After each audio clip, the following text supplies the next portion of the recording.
Yo, what's good, guys? I'm Darren, and I invite you guys to join me as I share my stories, experiences, thoughts, and opinions on a range of topics from food to sports to music to movies and a whole bunch of other stuff. This is the show about anything and everything for anyone and everyone. This is the N1 Podcast. Let's go!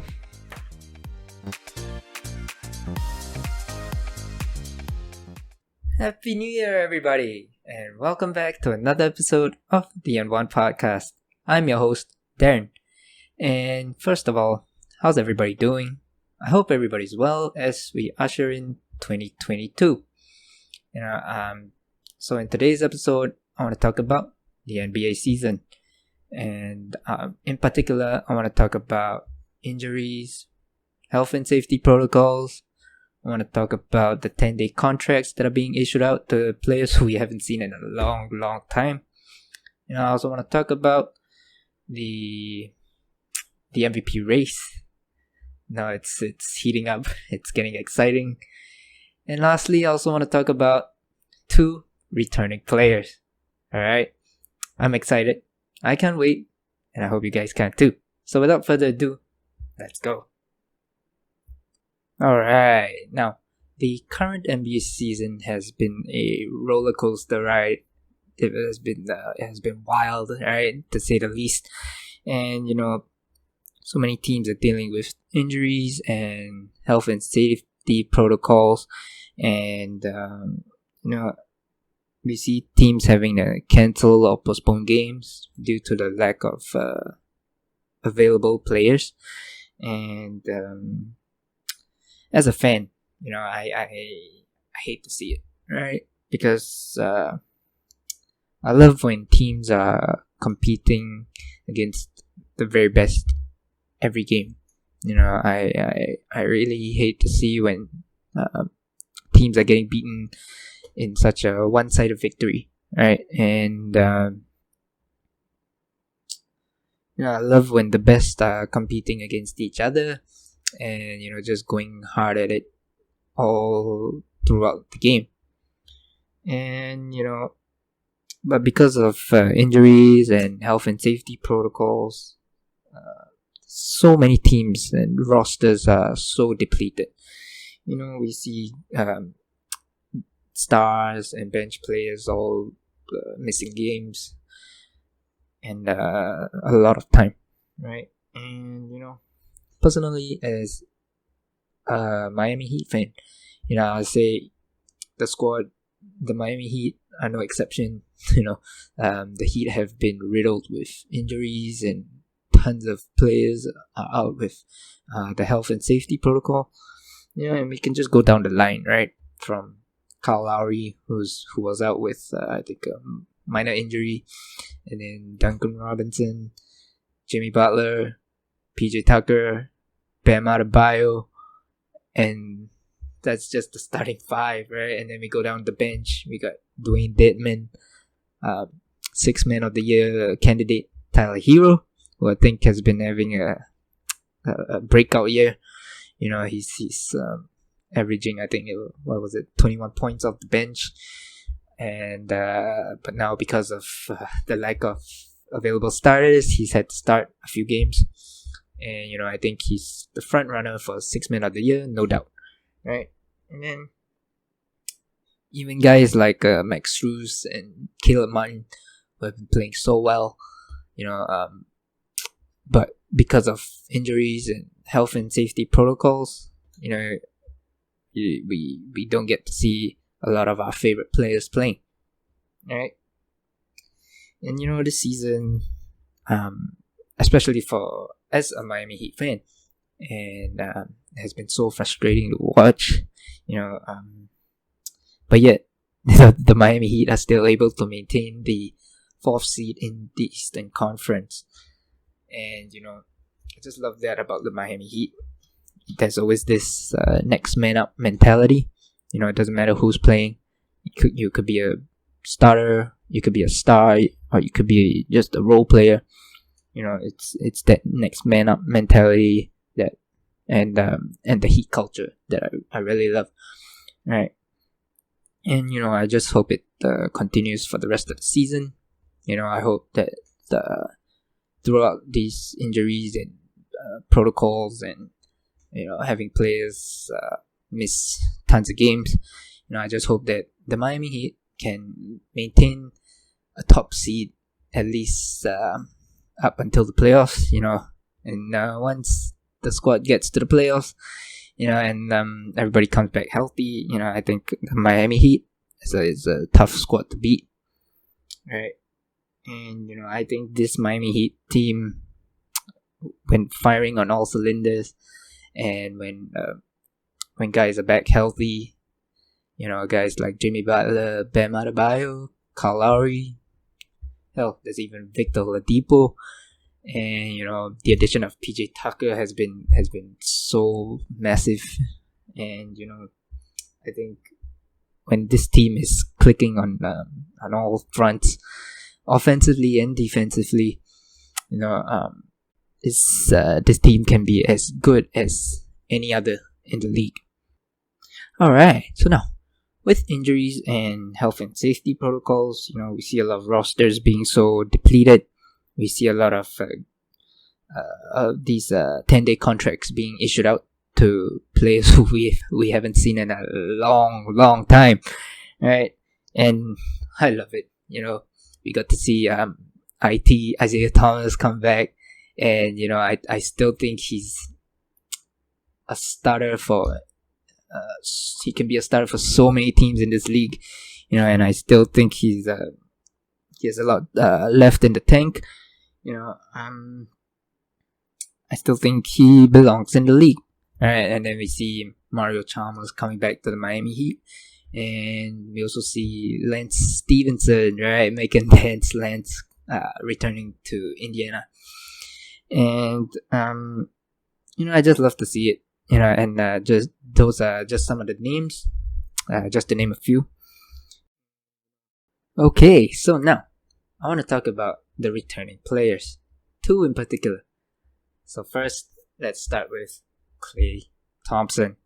All right, now let's just look at Golden State Warriors this season. Right, they're unbelievable. They're clicking on all fronts.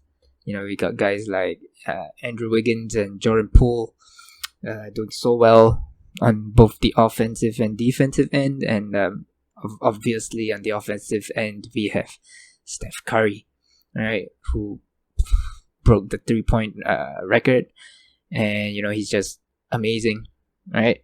And now, defensively, I never expected them to be doing this well, right? But I think one of the guys that I think deserves a lot of mention and who doesn't get enough credit is Draymond Green. Now, this dude is defensively one of the best in the league, right? He's not a stat sheet stuffer, but he does all the intangibles, right? Things we don't really sort of go to the box score to see. And like I said, defensively he's one of the best in the league, hands down. And on the other end, he might not be a scorer, but he does so much offensively. The way he sets screens, the way he sets up his teammates. You see a lot of shots made by Steph and Klay come off assists from Draymond, and he just does all these incredible things that does not warrant much recognition. But I think he's just one of the most unselfish players in the league, and he's one of those guys that don't get enough credit for the things that they do for the team, right? And of course, offensively, led by Stephen Curry, the 3-point god, if you will. How great is he? What a player! What a generational talent! I'm so glad that I'm able to witness his greatness throughout. And he's got everybody attempting 3-pointers from so far out, right? Even myself included. I pull up at a public basketball court, and I'm just trying to shoot from range all the time. And he's just incredible, right? And that's Golden State without Klay Thompson, all right?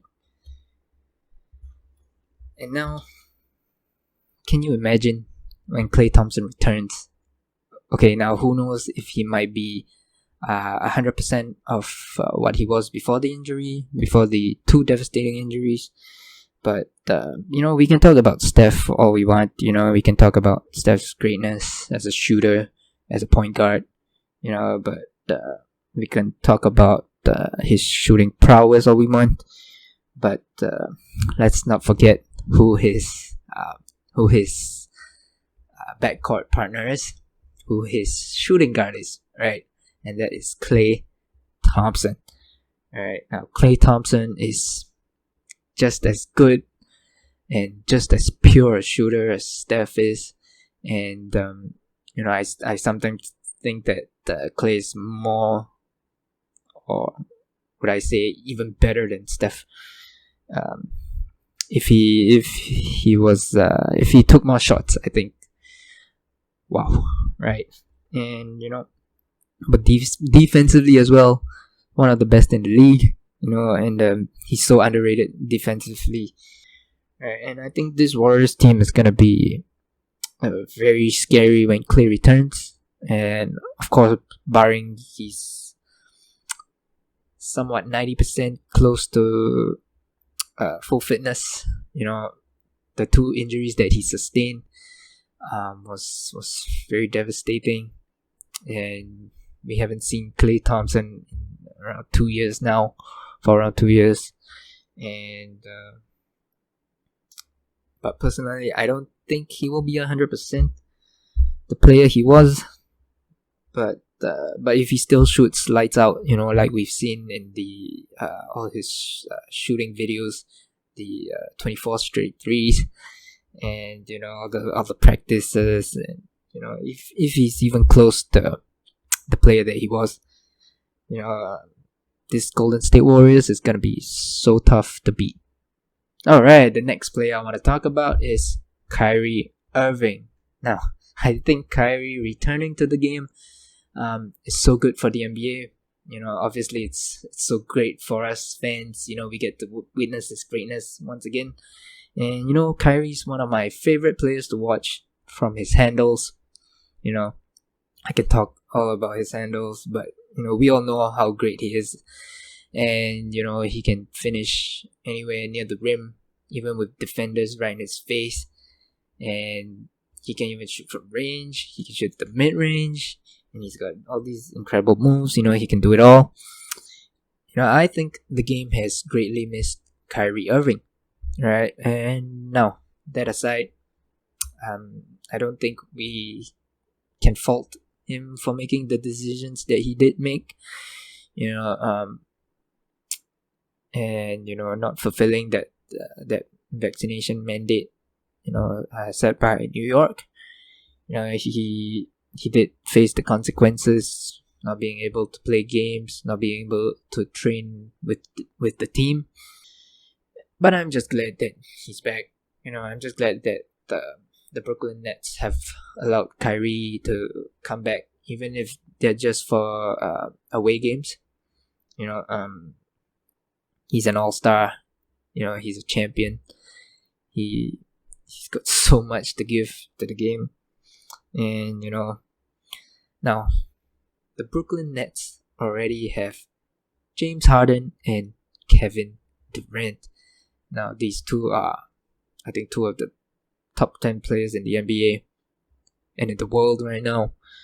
And let me set the scene for you, right? Imagine in a playoff series, you face Brooklyn. Your team's facing Brooklyn the first 2 games at their home, and you're 0-2 down, and Brooklyn comes to your place now, to your team's home now, and now they got Kyrie, James Harden, and KD. Now they got the three-headed monster together, even if it's just for two games until the next. And then it's scary just thinking about it, right? Offensively, KD is unstoppable. James Harden, one of the most unstoppable players in the league. You never know what he's gonna do. He's got one of the most unstoppable moves. That patent step back jumper is incredible. It's so mesmerizing to watch every time. And now with Kyrie Irving back, wow, it's scary times ahead, right? Now, I'm not a Brooklyn fan by any stretch of the imagination, right?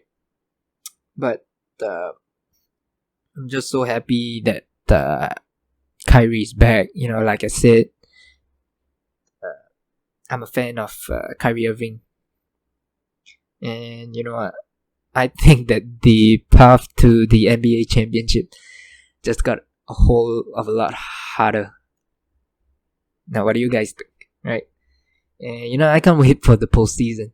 Right? I can't wait for the playoffs. As a Miami Heat fan, I'm hoping that the squad comes back healthy, with everybody firing on all cylinders. And like I said, I can't wait for the postseason. That's what I think as fans, that's one thing that we really look forward to. All right, now before I end this episode, I just want to talk about the MVP race for a short second, right? Man, so who do you guys have winning MVP? So for me, I think it's a toss-up between KD and Steph, but for me personally, I have KD taking the title, the trophy right now. It's just playing at an elite level. We all know his greatness, and as great as Steph might be, or as great as Steph is rather, sorry, he sometimes can be inconsistent, and KD's doing this with James Harden not being at his best, and with even though Kyrie's coming back, the season leading up to now, KD's had to carry a bunch of the scoring load along with James Harden, and KD is the best player in the world right now, and might I say better than LeBron James. Yeah, I know, and but I said it right. So I have KD winning it, and then we go down the line. Who else we got? We got DeMar DeRozan. The dude's playing insane, right? He's one of the guys. He's one of those guys that you love to watch play. He's a mid-range master, and I think the game misses a lot of that mid-range shooting. And he's one of the guys, along with my favorite player, Jimmy Butler, that still shoot the mid-range, and their games are predicated on making that mid-range shot. And DeMar's one of the best. And was it recently we just saw those back-to-back buzzer beaters that won the game, that sealed the game for the Chicago Bulls. Man, how well are the Chicago Bulls playing, right? And I never expected it at the start of the season. I thought DeMar DeRozan and Zach LaVine wasn't gonna be a great fit, but wow, yeah, they've shown us that they can mix it up, right? The two of them playing so well, and both are averaging around, I think, 28 and 26 points each, right? It's just incredible, right? So we got DeMar, and who else we got? I think we got Giannis. Man, Giannis is, what else is there to say, huh? He's a freak. He's unstoppable, right? And who else we got? We got Jokic, who's one of the top centers. I think one of the best centers in the league right now, along with Joel Embiid, and one of the most dominant centers right now. Right. So as far as the race for the MVP trophy goes, I have KD winning it. And, who do you guys have?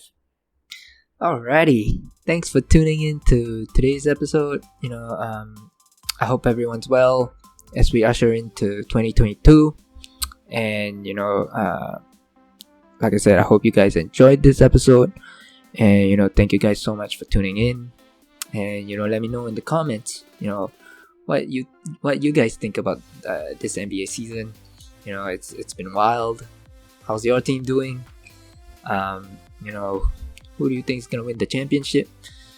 Who do you think is gonna win the MVP trophy? Right? Let me know in the comments. I love to discuss this with you guys, and I can't wait to see what you guys say. All right, and as usual, I invite you guys to follow me on Instagram and this YouTube channel for more on me and the N1 podcast. All right, I'll see you guys soon. Peace.